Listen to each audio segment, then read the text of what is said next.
డబ్బు సంపాదించడం నేర్చుకోవాలా? ఇండియాలోని అతిపెద్ద offline summit wealth expo April 4th and 5th హైదరాబాద్లోని శిల్పకళా వేదికలో 100+ సెషన్స్, టాప్ ట్రేడర్స్ ఇన్సైట్స్ మీకోసం. Seats limited. ఇప్పుడే రిజిస్టర్ అవ్వండి. బయోలో లింక్ క్లిక్ చేయండి లేదా కాల్ చేయండి. Welcome to social post. నేను నిహాల్.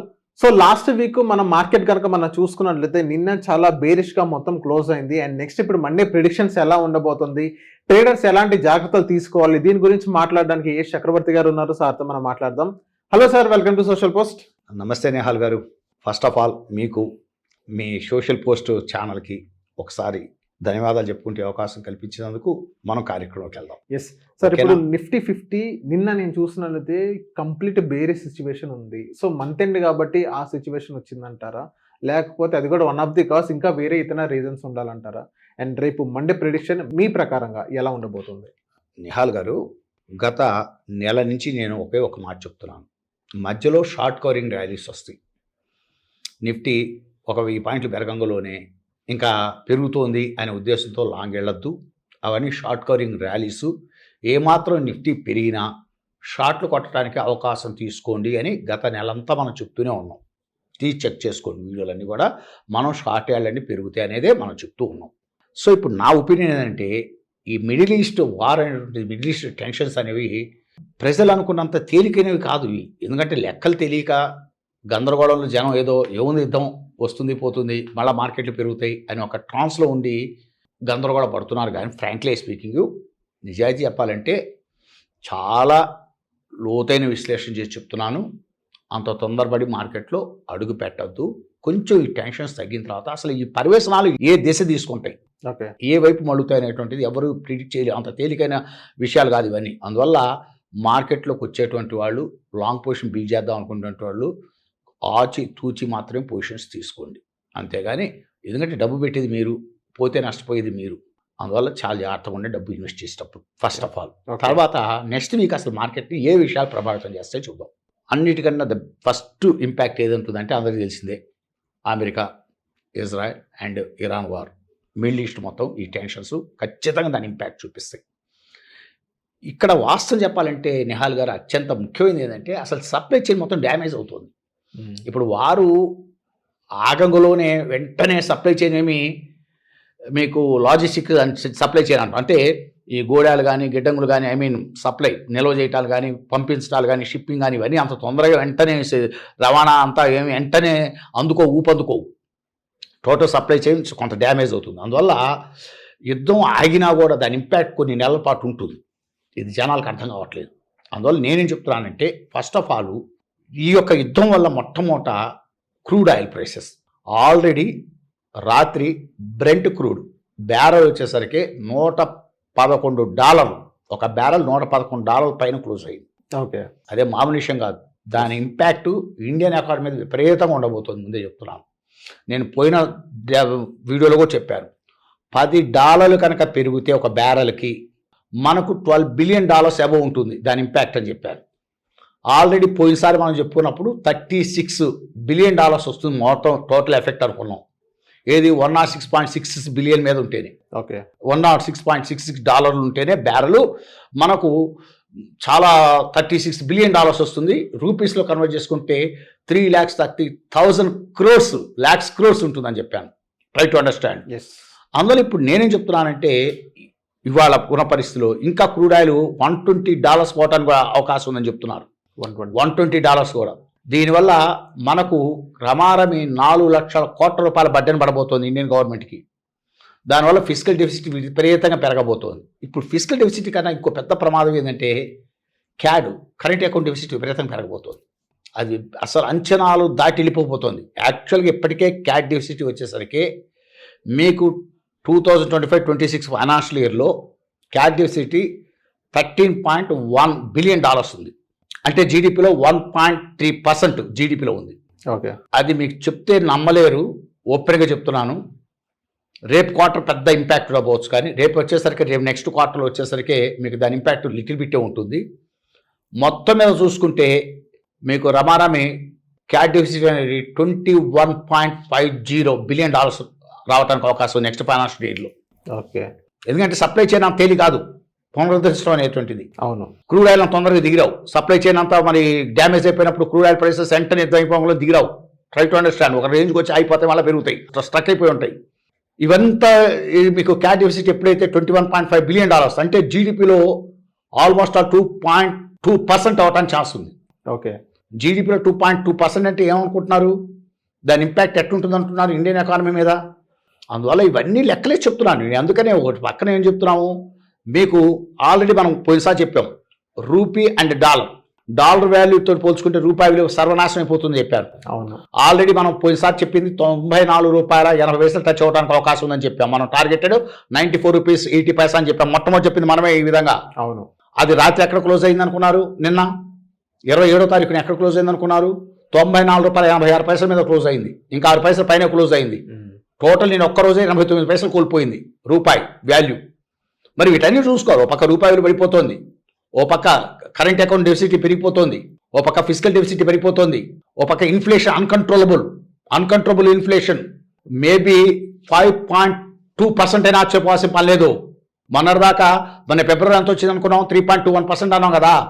మొన్నటిదాకా ఇప్పుడు మార్చిలో మనం ఎస్టిమేట్ చేస్తుంది 3.80 to 4.20 అనుకుంటున్నాం కదా. మార్చి అయిపోయి ఏప్రిల్ మే దాటిపోయేసరికి మీకు 5.20 ఇన్ఫ్లేషన్ వచ్చిన ఆశ్చర్యపోవాల్సిన పల్లా. అన్కంట్రోలబుల్ ఇన్ఫ్లేషన్ అయిపోతుంది. బికాస్ ఆఫ్, ఎందుకంటే చాలా మంది తెలియంది, ఫెర్టిలైజర్స్ తగ్గిపోతున్నాయి. 15% షార్టేజ్ వస్తుంది ఫెర్టిలైజర్స్. ఫుడ్ ప్రొడక్షన్ పడిపోతుంది. ఫుడ్ ప్రొడక్షన్ పడిపోతే దాని ఇంపాక్ట్ ఇన్ఫ్లేషన్ ఖచ్చితంగా వస్తువులు, ఫుడ్ గ్రెయిన్స్ ధరలు పెరిగిపోతాయి. ఫుడ్ ఇన్ఫ్లేషన్ పెరిగిపోతుంది. అంటే చూడండి ఎన్ని రకాలుగా డ్యామేజ్ అవుతుంది. ఒక పక్క క్రూడ్ ఆయిల్ ప్రైసెస్ పెరిగిపోతున్నాయి, ఒక పక్క రూపాయి వాల్యూ పడిపోతుంది, ఒక పక్క ఫిజికల్ డెఫిసిట్ పెరిగిపోతుంది, ఒక పక్క కార్ డెఫిసిట్ పెరిగిపోతుంది, ఒక పక్క ఫుడ్ గ్రెయిన్స్ ప్రైసెస్ పెరిగిపోతున్నాయి, ఇన్ఫ్లేషన్ పెరిగిపోతుంది. వీటన్నిటిని బేస్ చేసుకొని ఆర్బీఐ రేట్లు తగ్గించే ప్రశ్నే లేదు. బ్యాంకు రేట్లు తగ్గవు. మీకు ఆర్బీఐ గవర్నర్ మీటింగ్ ఉంది. ఎప్పుడు ఉంది? రేపు 6, 7, 8 తారీఖులో ఉంది, ఏప్రిల్. మానిటరీ సంజయ్ మల్హోత్రా. ఇప్పుడు ఉన్నటువంటి 5.25% repo rate, 3.35% reverse repo rate, 3% మీకు వచ్చేసరికి సిఆర్ఆర్. ఇవి ఏమి తగ్గ ముందే చెప్తున్నాను, తగ్గే ప్రశ్నే లేదు. దట్టు ఇంకోటి కూడా చెప్తున్నాను ఏనండి, మీకు the government of India additional excise duty తగ్గించింది, స్పెషల్ ఎక్సైజ్ డ్యూటీలు తగ్గించలేదు. ఇంకోటి మీకు తగ్గించింది ఏంటంటే జస్ట్ ఎడిషనల్ ఎక్సైజ్ డ్యూటీ తగ్గించింది. పెట్రోల్ మీద కానీ డీజిల్ మీద కానీ. పెట్రోల్ మీద ₹13 ఉంది ఎడిషనల్ ఎక్సైజ్ డ్యూటీ. దాంట్లో ₹10 తీసేసి ఇప్పుడు ₹3 తీసుకొచ్చారు ఎడిషనల్ ఎక్సైజ్ డ్యూటీ. డీజిల్ మీద వచ్చేసరికి ₹10 ఎడిషనల్ ఎక్సైజ్ డ్యూటీ ఉంది. అది వచ్చేసరికి ₹10 తీసేశారు, జీరోకి వచ్చేసింది ఎడిషనల్ ఎక్సైజ్ డ్యూటీ. కానీ ఇవన్నీ మనకు రావట్లే, వినియోగదారులకు కాదు. ఇవన్నీ ఆయిల్ కంపెనీస్కి వచ్చే బెనిఫిట్. వీటన్నిటిని బేస్ చేసుకుంటే ఇక్కడ ఇన్ఫ్లేషన్ మనకు క్రూడ్ ఆయిల్ ప్రైసెస్ మనకేం తగ్గట్లే. ఇప్పుడు దీనివల్ల గవర్నమెంట్ ఎక్సైజ్ డ్యూటీ తగ్గించడం వల్ల it is only all these are benefit to oil companies only. So వీటన్నిటిని పరిగణలో తీసుకుంటే ఎఫ్ఐఎస్ కంటిన్యూస్ సెల్లింగ్లోనే ఉన్నారు, డిఎస్ కంటిన్యూస్ బయింగ్లో ఉన్నారు. It's total wrong. నేను అందుకే చెప్తాను డిఎస్ గురించి కూడా నేను చెప్తాను, గత 2 వారాలు చెప్తున్నాను. డిఎస్ కూడా అంత అగ్రెసివ్ బై చేయటం తప్పు. వీళ్ళు ఏదో అనుకుంటున్నారు, కొనుక్కుంటూ పోతున్నాం. ఒకప్పుడు మార్కెట్ తేడా పడితే 4 ఏళ్ళు స్తంప్లోకి వెళ్ళిపోయింది. సిస్టమాటిక్ ఇన్వెస్టింగ్ ప్లాన్లో ఉన్నాడు, ఓ 30% లాస్ 4 ఏళ్ళు హోల్డ్ చేయగలరా? వాడికి ఎన్ని అవసరాలు ఉంటాయి? అంటే నేను భయపెడుతున్నాను అనుకోబాకండి. కీడించి మేలించమంటారు స్టాక్ మార్కెట్లో కానీ ఎక్కడైనా సరే. చాలామంది ఏమనుకుంటారంటే పాజిటివ్ చెబితేనే చాలా గొప్పగా చెప్పినట్టు ఫీల్ అవుతారు. ఇక్కడ పాజిటివ్ చెప్పడం కాదు, నెగిటివ్ చెప్పడం కాదు మేము చెప్పేది. ఉన్న సిచ్యువేషన్ని క్లియర్గా ఎలాబరేట్ చేసి చెప్తున్నాం. అందువల్ల ఎఫ్ఐఎస్ సెల్లింగ్లో ఉన్నారు. అంత కంటిన్యూస్ సెల్లింగ్లో ఉన్నప్పుడు డిఎస్ ఏంటి అంత అగ్రెసివ్ బై రావాల్సిన అవసరం ఏంటి? రేపొద్దు మార్కెట్లో ఏదైనా తేడాపడ్డ రోజు నువ్వు లోలో కొనుక్కోవట్లేని డబ్బులు ఒన్ని తీసుకెళ్ళి ఇవాళ ఇన్వెస్ట్ చేసావు. What next? పోయిన వారంలో 4 రోజులే మీకు గురువారం సెలవు వచ్చింది కదా శ్రీరామనవమి సందర్భంగా. పోయిన వారంలో 27వ తారీఖు మార్కెట్ ఉంది మనకు. నిన్న పోయిన వారంలో 4 ట్రేడింగ్ డేసే. ఈ 4 ట్రేడింగ్స్లో ఎఫ్ఐలు నెట్ సెల్లింగ్ ఎంత వచ్చిందంటే మీకు 24,596 crores నెట్ సెల్లింగ్లో ఉన్నారు. అదే డిఎస్ ఎంత ఉన్నారు? కంటిన్యూస్ బైకింగ్లో ఉన్నారు, అగ్రెసివ్ బై. అంత చేయాల్సిన అవసరం లేదు. మార్కెట్ నిలబెట్టకూడదు ఎవరి కోసం. ఇప్పుడు మార్కెట్ నిలబెట్టడం వల్ల రేపు పొద్దున్న కిందకి వెళ్ళిపోతుంది మార్కెట్. నువ్వు యావరేజ్లో బయట రావడానికి ఛాన్స్ ఒకటి దొరకాలి కదా ఎవరికైనా. ₹1,500 మీద స్టాక్ కొన్నాడు ఒకడు, ₹1000 వచ్చిందని కొన్నాడు, మళ్ళీ యావరేజ్ చేశాడు. మళ్ళీ 500 వచ్చిందని యావరేజ్ చేశాడు, 200 వచ్చిందని యావరేజ్ చేశాడు. మొత్తం మీద వాడి యావరేజ్ 800కు వచ్చింది. రేపు పొద్దున్న 200 నుంచి 450కి వచ్చింది. వాడి యావరేజ్లో బయటికి రాలేడు. అవును, ఇవి ప్రాక్టికాలిటీలో 31 సంవత్సరం మార్కెట్లో ఉండి చూసి చెప్పిన అనుభవంతో చెప్పే మాటలు. అందులో డిఐస్ కూడా అగ్రెసివ్ బై చేయకూడదు. రేపు పొద్దున సిప్లో ఇరుక్కున్న సిస్టమాటిక్ ఇన్వెస్టింగ్ ప్లాన్లో పెట్టుకుంటూ పోతావు. యావరేజ్ 800 చల్లడం ఉంటుంది, 200కు వచ్చి కూర్చుంటుంది. తేడా పడుతుంది. ఎక్కడ యావరేజ్కి వెళ్ళగలవు? అంతకాలం హోల్డ్ చేయగలరా? అంటే లాంగ్ టర్మ్ ఇన్వెస్ట్మెంట్స్ కి అది వాళ్ళకి లాంగ్ టర్మ్ ఏందండి, what is nonsense long term 8 years market మీకు మాస్టర్ గెయిన్ ఉంది. 2008లో ఇరుక్కున్నటువంటి వాళ్ళు 2008లో మాస్టర్ గెయిన్ అనుకుంటాను ఐ థింక్, ఇరుక్కున్నటువంటి వాళ్ళు 2016 వరకు అసలు రాలే. 8 ఏళ్ళు పట్టింది వాళ్ళు అసలు రావడానికి. ఎల్ఐసి ఇప్పుడు ఇదే లెక్కలు చెప్పింది, కాకి లెక్కలని చెప్పి వచ్చింది ఎల్ఐసి వాళ్ళు. ఏటా 32% గ్రోత్ వచ్చింది స్టాక్ మార్కెట్లో. సెన్సెక్స్ చూడండి 1978-79 బేస్ ఇయర్ నుంచి తీసుకుంటే 100 points బేస్ ఇయర్ నుంచి తీసుకుంటే ఇప్పుడు సెన్సెక్స్ ఎంత ఉంది, ఏటా రిటర్న్స్ ఎంత వచ్చినాయని చెప్పితే 35,000 కోట్లు పెట్టుబడి పెట్టారు ఆ రోజులు. అది చాలా పెద్ద అమౌంట్. మా ఊళ్ళో కొన్ని 100 మంది పెట్టుబడి పెట్టారు ఎల్ఐసి పాలసీలో 2008లో. 8 years తర్వాత బతుకు చూడాలని అసలు బయటకు వచ్చారు. ఎన్ని అవసరాలు ఉంటాయి? మనం ఒక అనలిస్ట్గా మాట్లాడుతున్నాం అంతే. మనమేమి బై చేయమని కానీ సెల్ చేయమని కానీ చెప్పబడుతాం. మనం ఉన్నది ఎకానమీలో ఫ్యాక్ట్స్, డిస్కసింగ్ ఫ్యాక్ట్స్ ఓన్లీ. డిఎస్ ఈ వారం కూడా అగ్రెసివ్ బై 26,897 crores బై చేశారు. అంత అగ్రెసివ్ బై చేయాల్సినంత అవసరం లేదు. పన్నెండు మార్కెట్ ఏమవుతుంది, కిందకి వెళ్తుంది. కిందే కొనుక్కుంటారు, కిందే కొనండి, మీరు కూడా కిందే కొనండి. రేపు ఎఫ్ఐలు కింద కొనుక్కుంటారు. వాళ్ళకి యావరేజ్ ఈజీ యావరేజ్లు ఉంటాయి, మీకు హై యావరేజ్లు ఉంటాయి, వాళ్ళకి లో యావరేజ్లు ఉంటాయి. అందువల్ల ఇప్పుడు వరల్డ్ ఎకానమిక్ కండిషన్స్ మొత్తం బేరూజు వేసుకోవాలి. వాళ్ళ లెక్కలు తెలియవా? అన్ని లెక్కలు తెలుసు. అందులో మినిస్టర్ ఆఫ్ ఫైనాన్స్ కూడా మాట్లాడుకో. మినిస్టర్ ఆఫ్ ఫైనాన్స్ సెబీ వాడు కూడా విషయంలో అంత అగ్రెసివ్ పై డబ్బులు ఉన్నాయని పెట్టుబడి పెట్టాలి, సడలించుకోవాలి, రూల్స్ సడలించుకోవాలి. కొంత రూల్స్ సడలించుకుంటూ అగ్రెసివ్గా జరగాలి. అందుకనే నేను అనేది చాలా విషయాలు పరిగణలో తీసుకోవట్లేదు. What ever it maybe. తర్వాత ఇవి గవర్నమెంట్ పాలసీస్ మీద కూడా ఉంటుందండి. గవర్నమెంట్ పాలసీస్ మీద కూడా డిపెండ్ ఉంటుంది. రేపు పొద్దున షట్ ఆఫ్ ఆల్ గవర్నమెంట్ ఏమైనా పాలసీస్, ఇప్పుడు ఫర్ ఎగ్జాంపుల్ చెబుతున్నాయి డీజిల్ పెట్రోల్ మీద ఎక్సైజ్ డ్యూటీ తగ్గించా ఉన్నారు. దాని మీద 10 రూపాయలు, దీని మీద 10 రూపాయలు తగ్గించారు. Petrol excise duty, additional excise duty 3 రూపాయలు ఉంది. ఇప్పుడు డీజిల్ మీద 0 ఉంది. డీజిల్ మీద ఎడిషనల్ ఎక్సైజ్ డ్యూటీ లేదు. మీకు స్పెషల్ ఎక్సైజ్ ఎడిషనల్ డ్యూటీ ఉంది. తర్వాత మీకు ఎక్సైజ్ డ్యూటీ ఉన్నాయి. తర్వాత roads and infrastructure development taxes ఉన్నాయి. అగ్రికల్చర్ అవి చాలా ఉన్నాయి, వాటి మీద ఉన్నాయి. మిగతా కొన్ని ట్యాక్సులు తీసేశారు. Area of fine what ever it may be. ఈ లాభం కూడా ఎవరికి? 1,75,000 కోట్ల లాభం ఎవరికి? మనకు రావట్లేదు, వినియోగదారులు రావట్లేదు. It goes to oil companies, that's all frankly speaking. అందువల్ల ఇవన్నీ పరిగణలో తీసుకోవాలి. పరిగణలో తీసుకొని మనం నెక్స్ట్ వీక్ ఎలా ఉండబోతున్నాయి మనం ఒక అంచనా వచ్చుకు చెప్దాం. యాక్చువల్గా నిన్న 27వ తారీఖు ఫ్రైడే మార్కెట్ ఎక్కడ క్లోజ్ అయిందంటే నిఫ్టీ మీకు 22,819.60 22,819.60 దగ్గర క్లోజ్ అయింది నిఫ్టీ ఫ్రైడే 27వ తారీఖు మార్చి. మనం ఇవి రికార్డ్ చేస్తుంది 28వ తారీఖు సాటర్డే రికార్డ్ చేస్తున్నాం. సో నెక్స్ట్ వారానికి రెసిస్టెన్సెస్ ఎలా ఉంటాయి, సపోర్ట్స్ ఎలా ఉంటాయి మనం డిస్కస్ చేయబోతున్నాం. రెసిస్టెన్స్ 1 వచ్చేసరికి 23,000. ఓకే. నెక్స్ట్ రెసిస్టెన్స్ 2 వచ్చేసరికి 23,180. ఓకే. రెసిస్టెన్స్ 3 వచ్చేసరికి 23,350. R4 వచ్చేసరికి 23,850. These are the resistance levels of the Nifty next week. 4 touch అవుతుందా sir? R1, R3, R4 touch అవుతుందా? ఇదంతా గవర్నమెంట్ పాలసీస్ బట్టి ఉంటుంది. అందుకని ఇప్పుడు డెవలప్మెంట్స్, ఇప్పుడు మనం రికార్డు సాటర్డే రికార్డ్ చేసాం. గవర్నమెంట్ డెసిషన్స్ లేకపోతే వరల్డ్ వైడ్ వచ్చేటువంటి సిచ్యువేషన్ బేస్ చేసుకుని ఏదైనా ఒకటి వాస్తవం. ఒకవేళ గుడ్ న్యూస్ వచ్చినా, యుద్ధం ఆగిపోయినా, ఒక మార్కెట్ ఒక రేంజ్ పెరిగినా, మళ్ళీ మీకు డెడ్ క్యాట్ బౌన్సర్ ఉంటుంది, టెక్నికల్ అనాలిసిస్లో వర్డ్ ఉంటుంది, అవి మళ్ళీ పడతాయి మార్కెట్.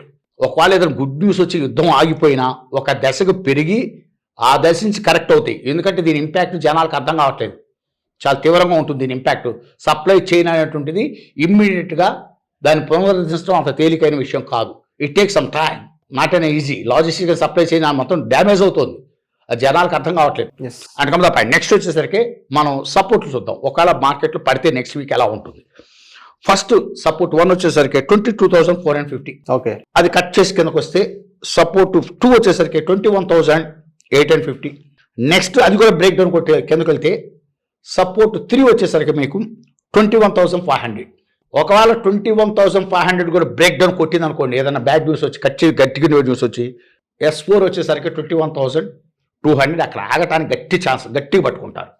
అక్కడ మటుకు కాస్త గట్టిగా పట్టుకోవడానికి ట్రై చేస్తారు. 21,200 చాలా చాలా గట్టిగా పట్టుకోవడానికి ట్రై చేస్తారు. ఇవి supports and resistance of the Nifty. Any final conclusion, Nifty next week వచ్చేసరికి మళ్ళీ ఒకసారి చెప్తున్నాను, గ్లోబల్ క్యూస్ అంటే geo political tensions, crude oil prices, rupee value collapsing, తర్వాత గవర్నమెంట్ పాలసీస్, తర్వాత క్యాట్ డెఫిసిటీ, ఫిజికల్ డెఫిసిటీ వైడెన్ అయిపోతున్నాయి, విపరీతంగా పెరిగిపోతున్నాయి, అవి మామూలు పెరగట్లేదు. తర్వాత వన్ మోర్ ఇంపార్టెంట్ మీకు ఫెర్టిలైజర్స్ షార్టేజ్ అనేటువంటిది ఇండియన్ ఎకానమీ మీద విపరీతంగా చూపిస్తుందండి. ఎందుకని చెబుతున్నా అంటే చాలా మంది తెలియట్లేదు. 146 crores పాపులేషన్, 146 కోట్ల మంది పాపులేషన్ సంబంధించి ఫుడ్ గ్రెయిన్స్ అర్థమైందా, ఆహార ధాన్యాలు అందిస్తుంటే నాట్ అనే జోక్ టు ఇండియా. అర్థమైందా, 15% షార్టేజ్ ఫెర్టిలైజర్స్ అంటే ప్రొడక్షన్ పడిపోతుంది. దానివల్ల ఇన్ఫ్లేషన్ అన్కంట్రోలబుల్, బ్యాంక్ రేట్స్ తగ్గు, వీటన్నిటిని బేస్ చేసుకొని మనం చెప్తోంది. నేను చెప్పేటప్పుడు ఏంటంటే ఎకానమీ మొత్తం దృష్టిలో పెట్టుకొని ఏదో అప్పుడు ఇంత పెరిగింది, సమస్య క్రైసిస్ ఉన్నప్పుడే కొనాలి, ఇవి కాదు. క్రైసిస్ ఉన్నప్పుడు అది కొన్ని సందర్భాల్లో ఓకే, కాదనట్లే. కొన్ని సందర్భాల్లో అన్నిటికీ అట్లా కుదరదండి. కొంచెం నేనేంటంటే ఈ క్రైసిస్ అయిపోయిన తర్వాత చూసి పరిస్థితులు చక్కబడ్డ తర్వాత 10 రూపాయలు ఎక్కువైనా అప్పుడు కొనుక్కుందాం, పర్వాలేదు అనుకున్నప్పుడే కొనుక్కుందాం. జోజం ఎందుకు ఆడాలి? మార్కెట్లో జోజం ఆడాల్సిన అవసరం మనకేంది? అవును, మన కష్టార్జితంతో తీసుకొచ్చి జోజం ఆడాల్సిన అవసరం లేదు. మనం స్టేబుల్ అయ్యింది, ఇక మార్కెట్ పర్వాలేదు, అన్ని సమస్యలు లేవు, పర్వాలేదు, చిన్న చిన్న సమస్యలు ఉన్న అవి అడ్జస్ట్ అయిపోతాయి అనుకున్నప్పుడే కొనుక్కోవటం అనేటువంటిది చాలా మంచి పద్ధతి అండి. This is my sincere advice to the Indian investors, especially Telugu investors. Okay. So thank you sir, మా సోషల్ పోస్ట్ వచ్చినందుకు. Thank you.